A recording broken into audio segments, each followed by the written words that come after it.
મનીષા, આજે મારો પગાર આવી ગયો છે. આ તું મૂકી દેજે તારી રીતે સંભાળીને. આમાંથી તમે વાપરવાના રાખ્યા કે બધા મને તો આપી દીધા?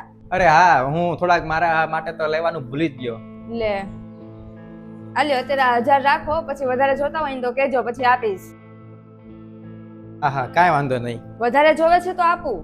અરે ના ના, અત્યારે તો આટલા ઘણા, પછી વધારે જોતા હશે તો હું કહીશ તને. અને મારો ખર્ચો જ તે ક્યાં છે હવે? આખું ઘર તો તું સંભાળી લે છો. મારે હવે શું હોય, ખાલી અહીંયાથી આવવા જવાનો નાનો મોટો ખર્ચો હોય. તમે એક કામ કરો, હાથ પગ ધોઈ નાખો, ત્યાં સુધીમાં હું તમારું જમવાનું કાઢું, અને મમ્મીને ભૂખ લાગી હશે. મમ્મી, તમારા માટે જમવાનું કાઢું? રેવા દે ને, મને ભૂખ નથી. મમ્મી, તમે તો હમણાં કહેતા હતા કે જમવાનું બનાવી દે, જમવાનું બનાવી દે, ભૂખ લાગી છે, તો હવે શું થયું? મારી ભૂખ મરી ગઈ, મારે નથી ખાવ.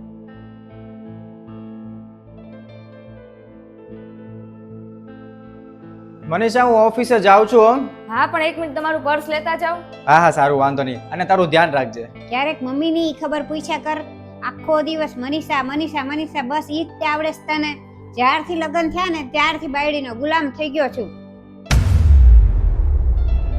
જ્યારથી આવી છે ને મનીષા, ત્યારથી કોઈ દિવસ મારી પાસે 2 મિનિટે બેઠો, ક્યારેય પૂછ્યું કે મમ્મી કેમ છે એમ?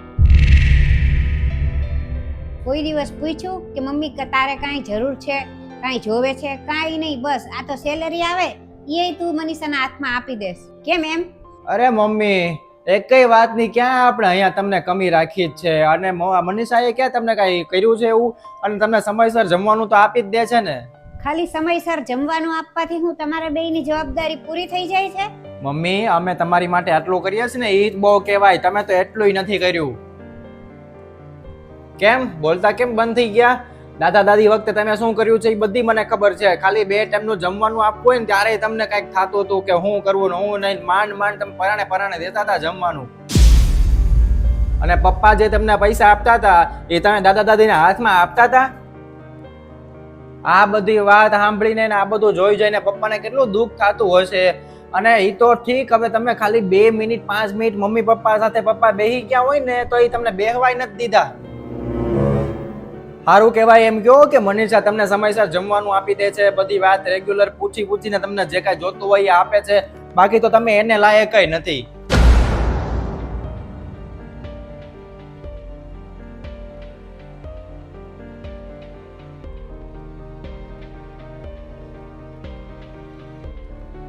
નમસ્તે મિત્રો, આ વિડીયો પરથી એટલું જ શીખવાનું છે કે કોઈ પણ બાળક એના માતા પિતાને જે રીતે જોવે છે ને એ જ રીતે એ શીખે છે. જેમ કે આ વિડીયોમાં અમે સમજાવ્યું છે કે જ્યારે અમે બાળક હતા ત્યારે મમ્મી પપ્પાને એના મમ્મી પપ્પા સાથે જે વર્તન કરતા જોયું એવું જ અમે કર્યું છે. અને એમાં કંઈ ખોટું નથી, બરોબર? જો સારું વર્તન હશે તો બાળક પણ સારું વર્તન કરશે ભવિષ્યમાં, અને જો ખરાબ હશે તો બાળક પણ ખરાબ વર્તન કરશે. હવે પછી તમે ભવિષ્યમાં એવું વિચારો અને એવું તમે એના પાસેથી એક્સપેક્ટેશન રાખો કે ના ના એ મારી સાથે તો સારું જ કરશે, ભલે મેં કાંઈ ગમે તે કર્યું હોય, મેં ભલે ખરાબમાં ખરાબ કામ કર્યા હોય, પાપ એટલા બધા ખૂબ જ પાપ કર્યા હોય, પણ નહીં, મારો દીકરો મારી દીકરી મારી સાથે સારું જ કરશે. એવું નથી હોતું.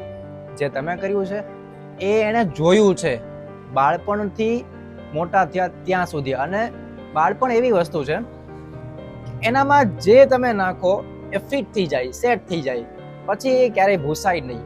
એટલે હંમેશા યાદ રાખજો મિત્રો કે બાળકને એવું જ શીખવાડવું જે તમે એના પાસેથી અપેક્ષા રાખતા હો અને ભવિષ્યમાં તમે પાછું લેવા માંગતા હો, કેમ કે એ જ પાછું આવશે તમારે.